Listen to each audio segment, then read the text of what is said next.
Agatha All Along. First episode released, September 18th, 2024. Last episode released, October 31st, 2024. Released on Disney+. Created by Jack Schaefer. Directed by Jack Schaefer, Ganja Montero, and Rachel Goldberg. Starring Catherine Hahn, Joe Locke, and Sashir Zamata. Rotten Tomatoes, 83%. IMDb, 7.3. Metacritic, 66. Welcome back to Real Reviews. Like always, I am your host, Lee. Today we are talking about Agatha All Along. Let's get two things out of the way really fast. First, this is the only episode this week.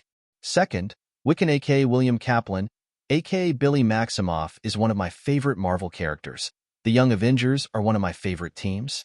So I am biased with this show. I have been looking forward to some of this since the start of Phase 4. But let's talk about it. So biased aside, what do I think about this show? Overall, I think it is a well-done show where both the first and last episodes feel a bit off. I think the writing is stand out, and part of that is that Jack Schaefer is also the creator and writer behind WandaVision.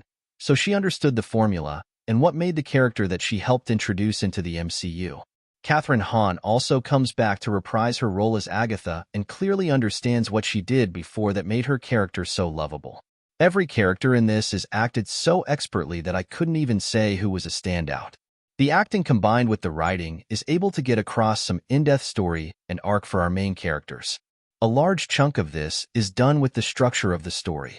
The middle episodes all focus on expanding backstories or relationships between the characters by giving them episodes to highlight them specifically.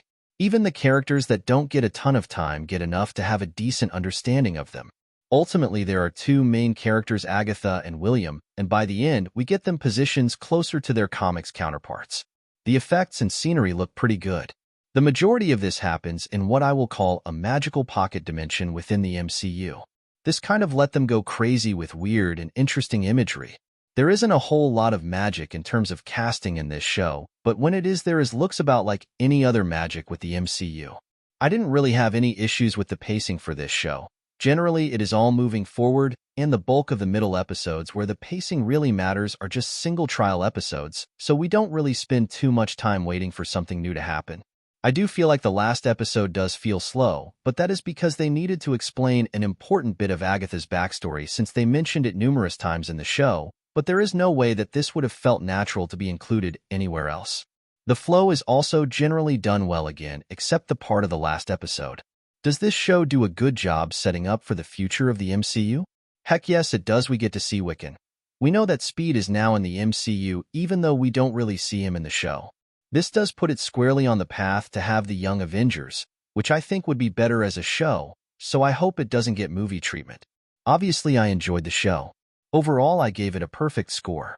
I do think this is one of the more interesting and well-done shows in the MCU as a whole. Like always, if you made it this far, thank you so much for watching. If you enjoyed it, make sure to like, subscribe, and comment. I tend to, with few exceptions, have 2 videos out per week. Real reviews like this one or AI reviews depending on releases. Until next time,